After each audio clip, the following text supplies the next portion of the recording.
What's up guys, welcome back to another video on my channel. If you do enjoy, make sure to drop us a like and subscribe.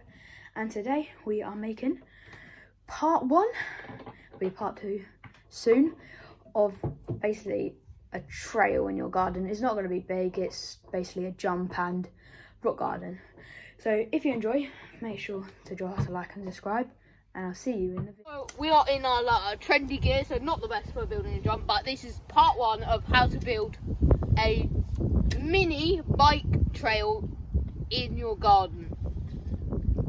So this is the jump we're doing today. This is what we called how to build a bike trail in your garden, part 1, the jump.